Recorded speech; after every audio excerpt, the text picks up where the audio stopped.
Pertanyaan pertama nih, kenapa orang India tuh dikenal jorok oleh dunia? Bahkan joroknya itu bukan cuma soal makanan, tapi cewek-cewek juga suka dijorokin, Son, katanya. Katanya, dengar-dengar begitu. Nah, makanan terjorok di India yang lo tahu ada? Makanan. Nah, ini sebenarnya pertanyaan sulit sejujurnya. Oh gitu ya? Karena yang jorok banyak.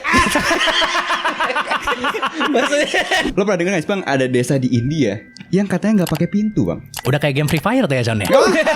Bener. Ada pintunya, Son. ada pintunya. Iya. Lo tau gak sih cerita tentang penipu tergila di India yang bisa ngejual tas mahal sampai 3 kali? Coba lo bayangin. Menipunya dari tadinya yang kecil-kecilan, akhirnya dia menjual monumen-monumen yang ada di India. Monumen nasional yang ada di India. Contohnya, oh bukan. Nggak monumen nasional. Monumen nasional. Iya.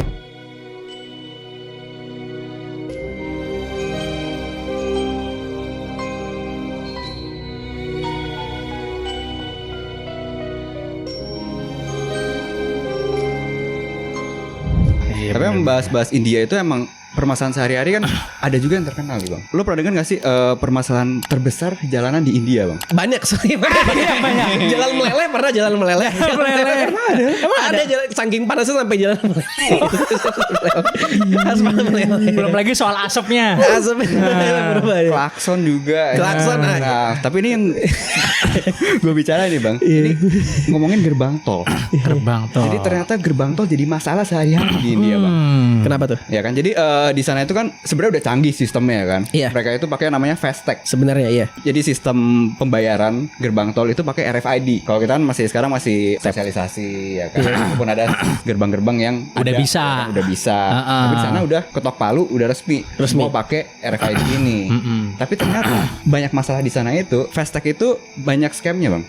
Salah satunya nih ya, mereka itu saldo suka potong sendiri. Ternyata banyak di sana korban-korbannya ya kan. Bahkan mereka nggak ngelewatin tolnya, itu saldonya kepotong Bang. Anjir. Oh. Jadi misalnya lagi parkir di rumah gitu, saldo kepotong gara-gara masalah misalnya plat mobilnya, masalah inputnya sama, atau ada cloningan FASTag-nya. Mungkin karena di sana nggak ada diskon tol kali ya, Son ya, mungkin. Iya kan. Kontol ya, berat juga ya. Kan? Sama negara yang kebanyakan hacker ya jadi begitu anjir. Kerjanya programmer semua. Ya kan? Kayak apa itu kan? Iya. Gua gak tahu ya di sana ditaruhnya di mana. Kalau di sini kan yang baru kan di depan lampu mobil iya. ya. Kan? Iya. Kan segampang itu mungkin ya. Tapi kalau di sini pasti aman dong. Pasti aman kalau di sini. Calculated di sini pasti ya. Calculated. Benar. Jadi ada yang ngambilin itu ya, maksudnya dari RFID-nya itu di scan-scanin dapat gitu ya. Dapat. Gila. Jadi antara input plat Maksudnya bukan pemerintah kan ini kan? Bukan. Iya. Oh, belum ya. Iya. Inisialnya Bukan. Pupunehi kalau itu. Pupunehi namanya. Iya. Nah, terus gerbang tolnya ada juga oknum dari penjaganya juga, ya kan, petugas gerbang tolnya juga. Jadi mereka itu sampai bikin software juga Bang, ada Bang. anjir. Software juga. Jadi mereka itu sampai naruh di 200 gerbang tol supaya narik saldonya itu masuk ke rekening mereka. Oh. Jadi ditebar ke 200 gerbang tol.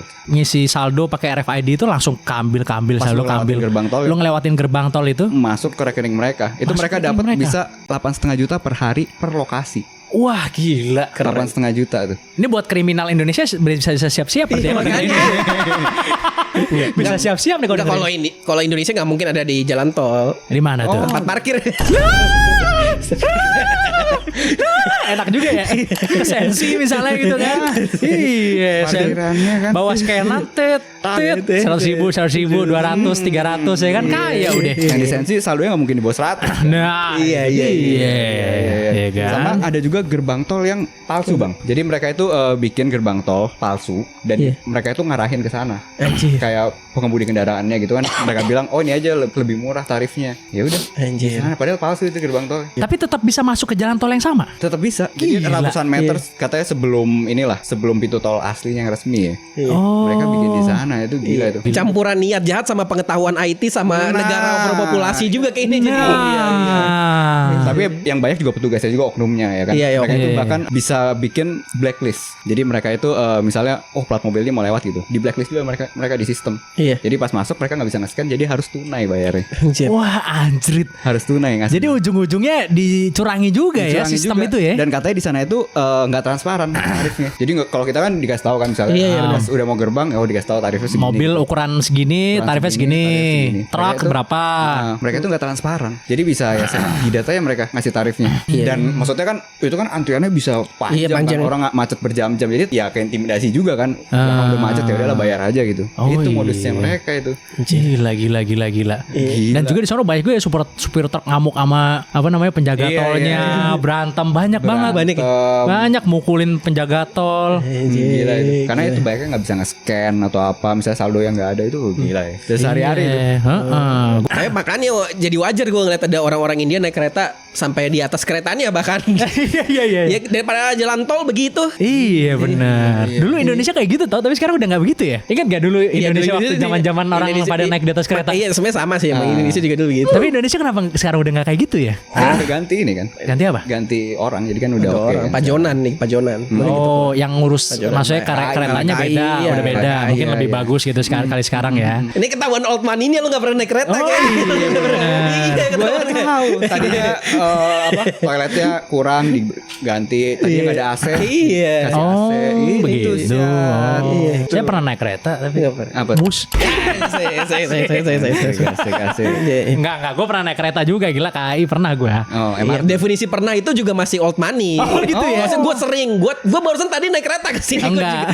suka kesini naik kereta. Naik kereta karena dekat sama kereta rumah strategis. Old money.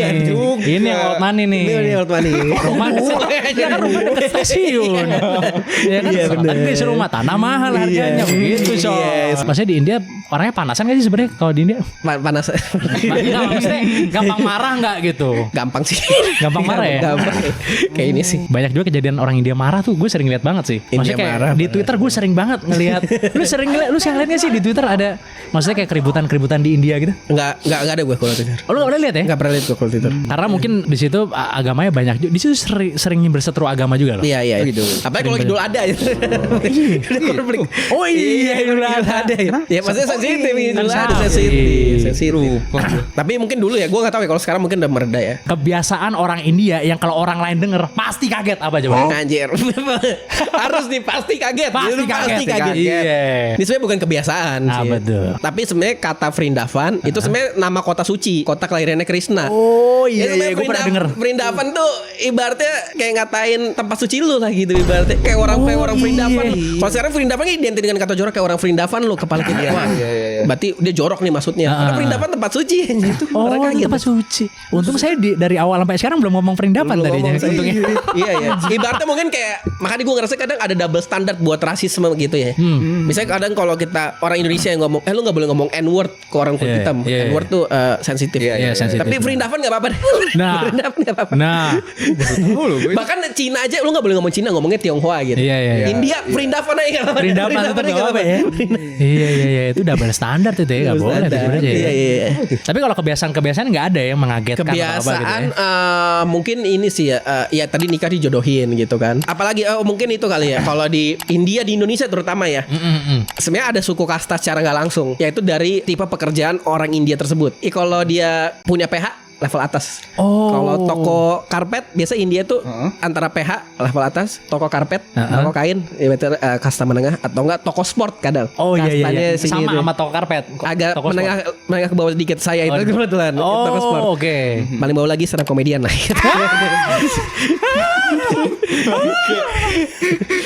Tapi ya biasa stereotipnya itu tiga India sih.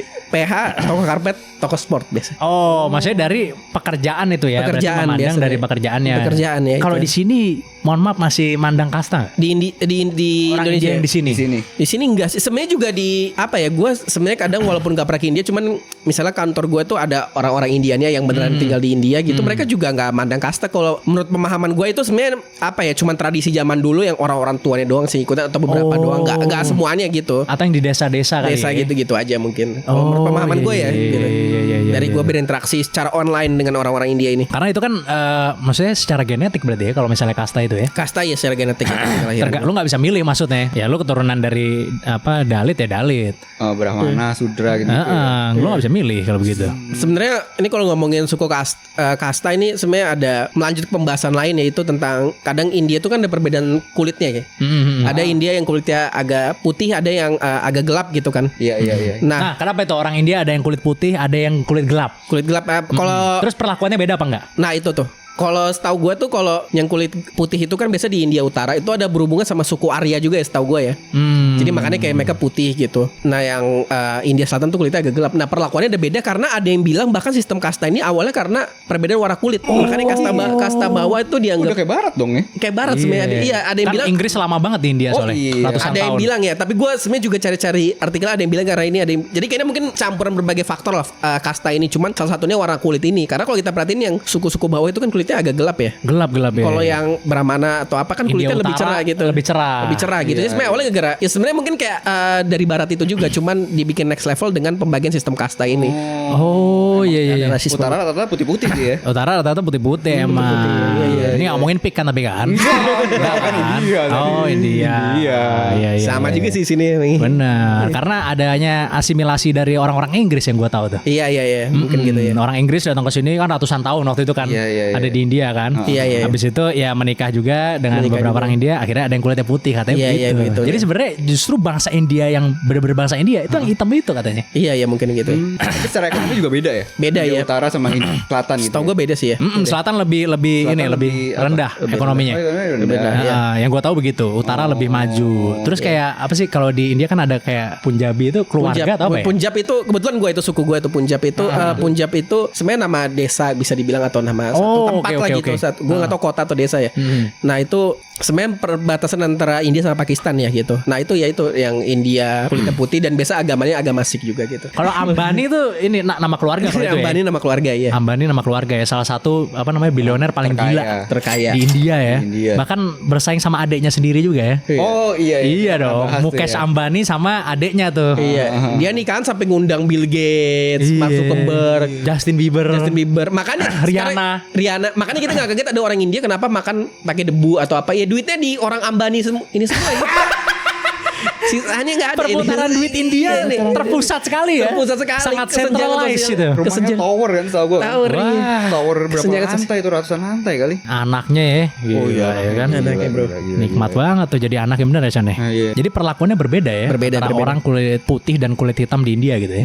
Beda itu apa, dipandang sebelah mata atau misalnya mau nyari kerja susah atau apa? Kadang ada stereotip sih setahu gue ya. Misalnya kadang lu jangan, misalnya kalau orang kulit hitam ngeliat kulit putih, lu jangan sama kulit putih, dia mungkin licik gitu. Kalau yang kulit putih tapi ini gue ini white people sama African nih kalau begini nih. Tapi ini gue ngomongin dari pengalaman gue India di Indonesia. Soalnya ada teman gue juga India kulit hitam.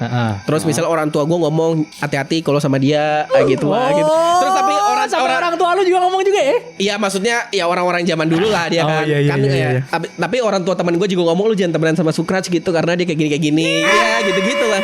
Kita yang gue rasain secara pribadi ya. Kayak seseorang tuh yang ada di sini juga selain lu.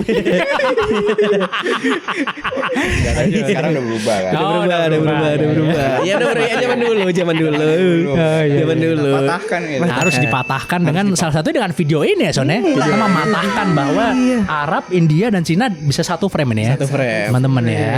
Iya. Tiga agama juga. Iya. Kuncinya adalah negara sedang tidak baik-baik saja. Makanya kita bersatu ini. Enggak, kuncinya soalnya ya memang jualan toleransi lagi laku sekarang.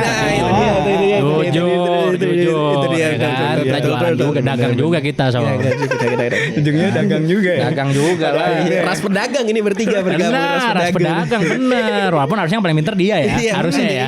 Harusnya. Ya kan di rumah dia kelihatan nih Pak. India nih sangat multikultural, menarik juga gitu ya untuk dibahas dan banyak keanehan dan juga keunikannya ya. Unikannya. Jadi nggak semuanya negatif sih sebenarnya sih dari India gitu. Gue juga ada salah satu cerita tentang kota teraneh di India. Tapi kali ini positif kalau dari gue. Wah. Lu tau nggak di India ada kota yang nggak punya agama dan nggak punya sistem kepemilikan, tapi warganya cukup semua Son. Gak ada yang miskin. Bisa ya? Kayak di Konoha. Jadi ceritanya begini, ada sebuah kota yang namanya kota Auroville. Oroville. Iya. Nah, kota ini itu tidak memiliki nationality, Son, walaupun masih di bawah jurisdiksinya negara India tentunya, karena letaknya ada di Tamil Nadu, India. Kota ini itu pertama kali dibangun oleh orang yang kelahiran Prancis yang bernama Mira Alfasa. Nah, orang ini itu bertujuan untuk membangun sebuah kota yang dimana semua orang dari nationality manapun bisa tinggal bersama di situ. Ya, walaupun sederhana tapi ya bisa bersatu lah gitu, tidak mempedulikan ras atau agama dan lain-lain gitu kan. Jadi ini kota paling toleransi lah di dunia gitu, salah satunya gitu ya. Di kota ini itu unik banget, Son, karena di sini itu nggak ada sistem kepemilikan. Jadi nggak ada yang namanya SHM, atau mungkin kalau yang nonton ini taunya girik kali mungkin gitu ya. Nah, itu nggak ada juga, Son, di sana, Son, ya kan. Jadi orang punya rumah di sana itu semuanya dipinjemin. Kalau lu jadi penduduknya sana, lu akan dipinjemin rumah, lu akan diberikan makan dan lain-lain. Sama siapa? Sama komunitasnya. Jadi si Mira Alfasa ini mengakui bahwa kota ini dibangun itu tanpa pemilik. Bahkan dia sendiri pembangunnya itu bilang bahwa kota ini bukan punya siapa-siapa. Jadi kita sharing bareng-bareng aja semuanya. Keren. Jadi di sana banyak saling bantu-membantu, tinggalnya bersama, tidak membeda-bedakan satu sama lain. Jadi cukup keren juga nih desa kalau menurut gua. Soal sistem moneternya yang penting kan, maksudnya sistem keuangan ya. Mereka itu di sana agak berbeda nih sama di luar kota tersebut ya kan. Kalau orang-orang dapatnya gaji, kalau di sana dapatnya maintenance namanya. Bedanya apa? Kalau gaji itu, lu misalnya jadi dokter, gua tukang kebon, lu gajinya pasti gede dong. Iya. Gua gajinya kecil, kita beda jauh. Kalau maintenance itu gajinya sama, kurang lebih sama. Jadi ada salary cap-nya, batas gaji atas dan batas gaji bawah itu sekitar 12.000 sampai 22.000 rupiah, Son. Mungkin ada perbedaan ya. Jadi kalau misalnya dokter sama tukang kebun ya mungkin ada perbedaannya gajinya, tapi tidak terlalu banyak perbedaannya karena uang maintenance itu bedanya dengan gaji. Kalau gaji itu untuk menumpuk kekayaan kan tujuannya pasti. Kalau uang maintenance itu untuk bisa tetap hidup secara sederhana, Son, di situ, Son. Tapi ya berarti kan semuanya setara, nggak percaya uang gitu. Maksud gue bener itu apa desa Mokondo gitu. No. Tetap kerja, bos, dia. Modal komunis doang ibaratnya.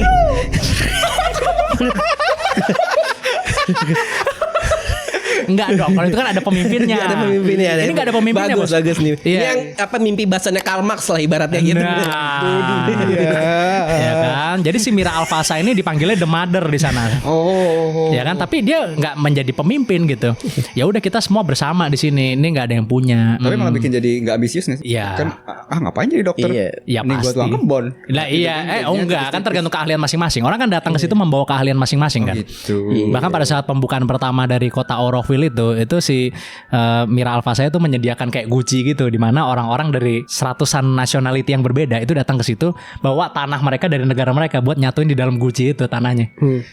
Tanah atau pasirnya gitu. Disatuin sebagai lambang persatuan yang menunjukkan bahwa kota ini benar-benar multinationalism.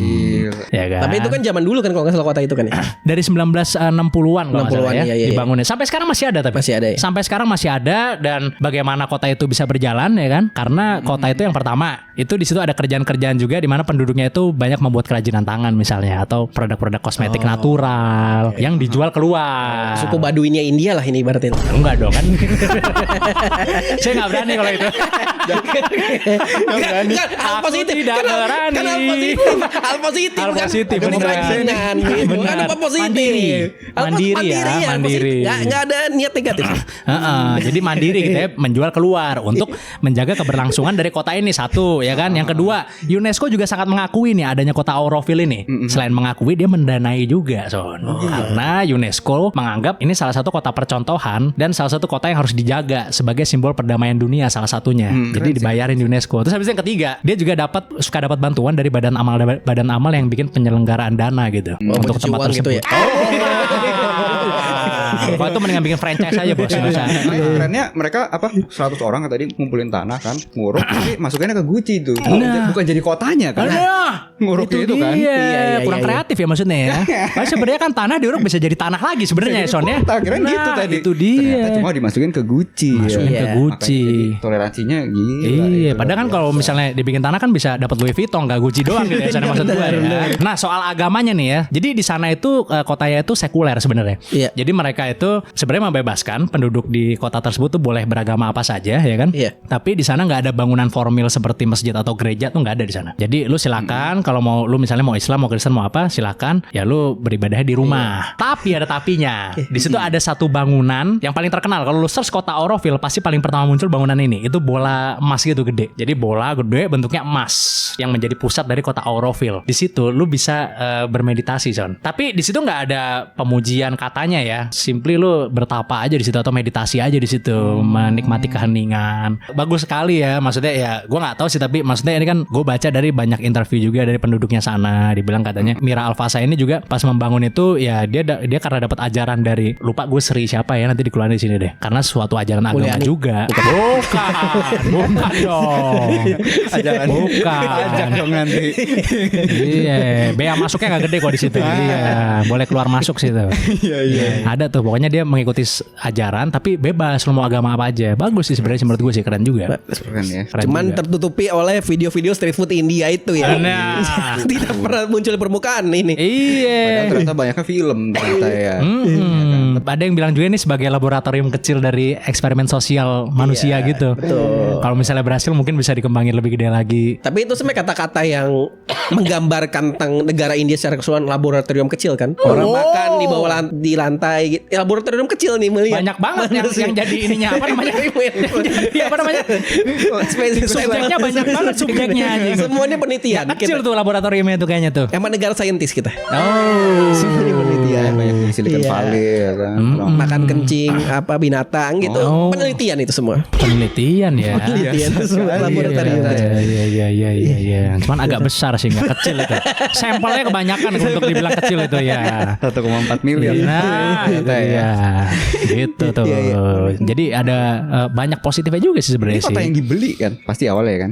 Di awalnya Kan kemarin dibeli. sempat terkenal juga kan. Siapa yang Mark Cuban ya? Siapa yang beli kota di Texas ya kan? Oh, gua nggak tahu tuh. Ada tuh dia beli juga. Mark Cuban beli kota di Texas ya? Beli kota Oh, di baru tahu Texas gue. ya. Jadi ya dia jadi seenaknya, maksudnya bukan seenaknya dalam negatif ya.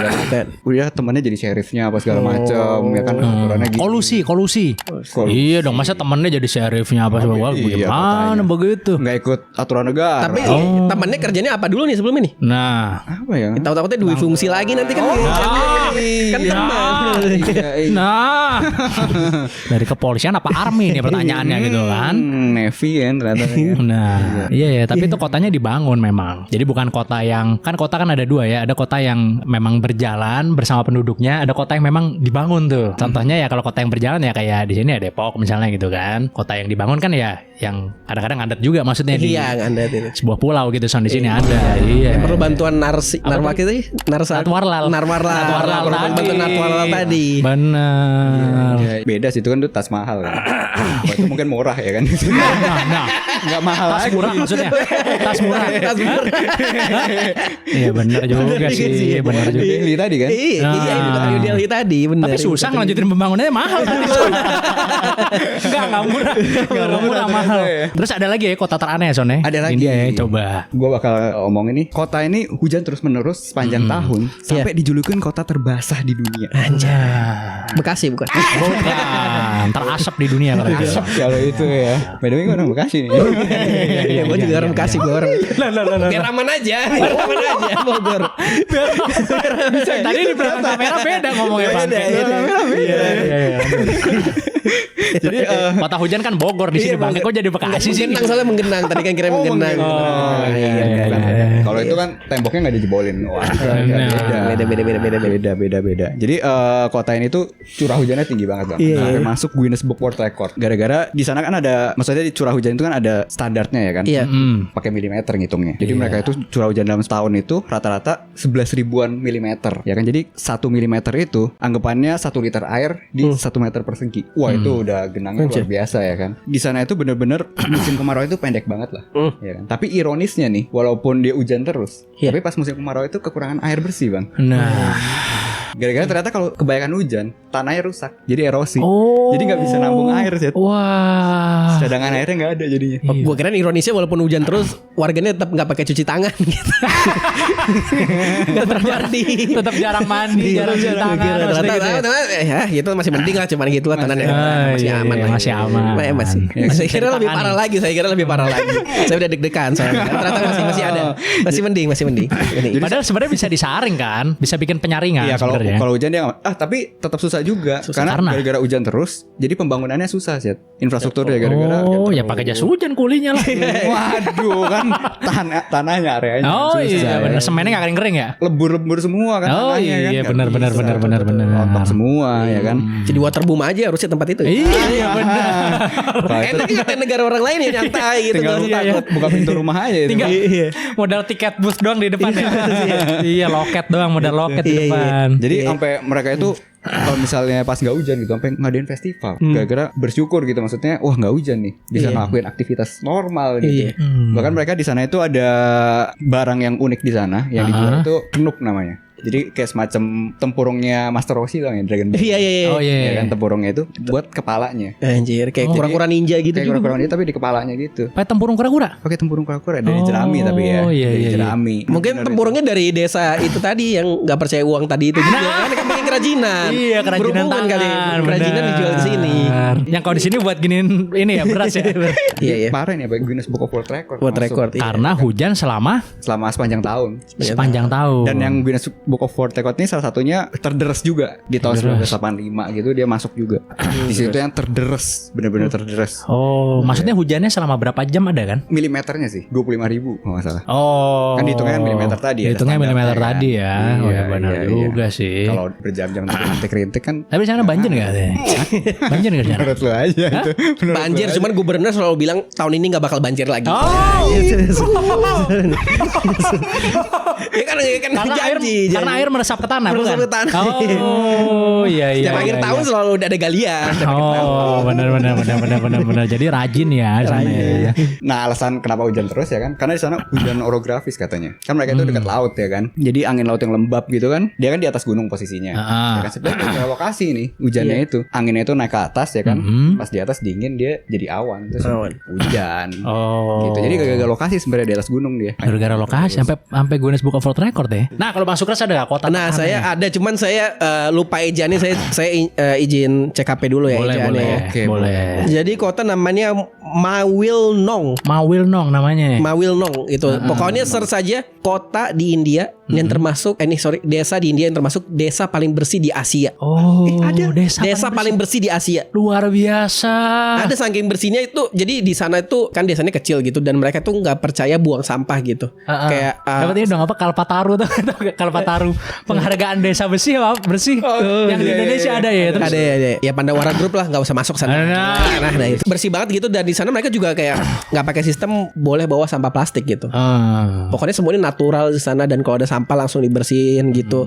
Sampahnya jadiin kan gara-gara barangnya natural gitu, sampah-sampahnya juga sampah yang alami. Jadi organik. Nah, dijadiin pupuk di sana. Pokoknya saking bersihnya sampai sungainya itu kita bisa ngeliat cerminan kita di sungai itulah. Kayak saking jernihnya sungainya gitu. Bisa search di Google desa paling bersih di Asia di India gitu, Mawilnong.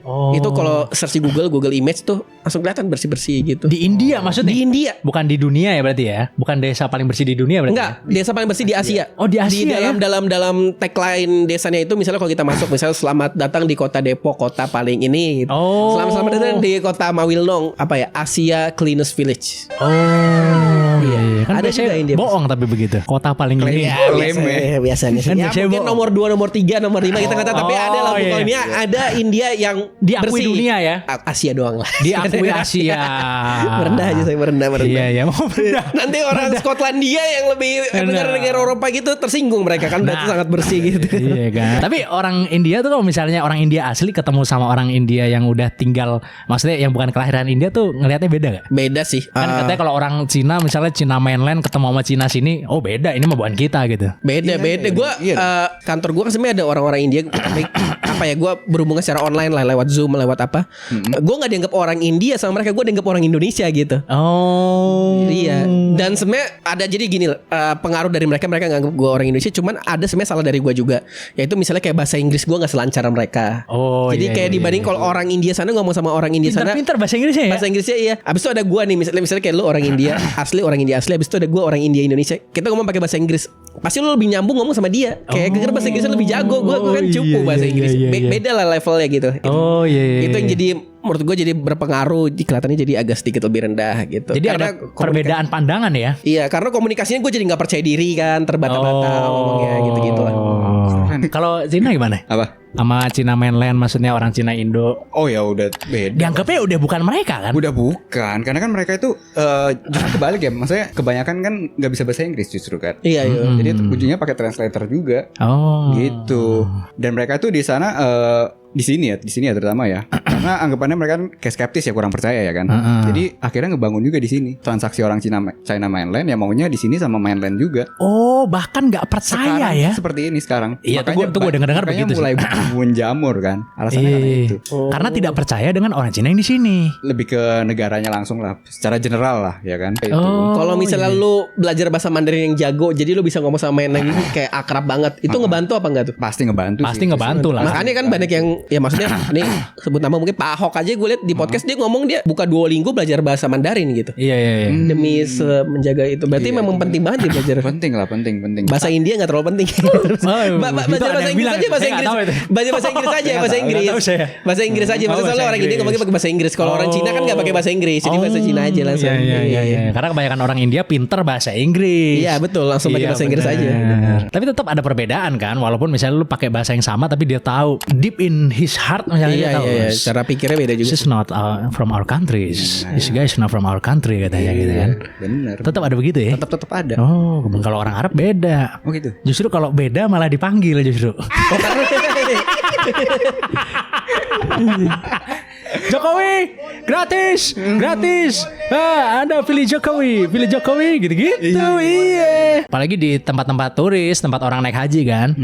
Kalau orang Arab malah manggil, ngeliat ada orang Indonesia malah lebih seneng dia daripada ngeliat ada orang Arab. Tapi mungkin emang karena sebenarnya kadang-kadang kita mental orang Indonesia kalau ketemu turis atau apa kita kan sopan. Karena mungkin orang Indonesia salah satu yang paling sering belanja kali ya. Kalau di kan banyak orang Islam. Ini kan salah satu negara dengan penduduk Islam paling banyak di dunia. Yang kedua saat ini kan nomor satu Pakistan sekarang. Mungkin ya sering haji juga. Iya. Dan ada salah satu juga perkataan, saya nggak berani bilang hadis atau apa ya, perkataan aja ya kan, bahwa lo kalau belanja di ketika lo di tanah suci itu akan lebih berkah. Jadi sehingga Gitu. mereka banyak belanja Son. Pas lu nyampe belanja oleh-oleh, belanja apa. Jadi mungkin pedagang-pedagang perputaran ekonominya gede juga di Indonesia bos. Dan mungkin ngegraf VP lagi ibadah jadi belanjanya juga nggak nego-nego gitu kan ya. Nah itu. Jadi orang Arab kalau ngelihat yang beda justru dipanggil Son. Bener konteks itu. Benefit buat mereka ya. Nah itu perbedaan dari sudut pandang tiga ras tadi ya urusan ya. Jadi spesial di sini ya Son. Gitu. Oke. Terima kasih. Negatifnya lagi tadi. Iya. Enggak.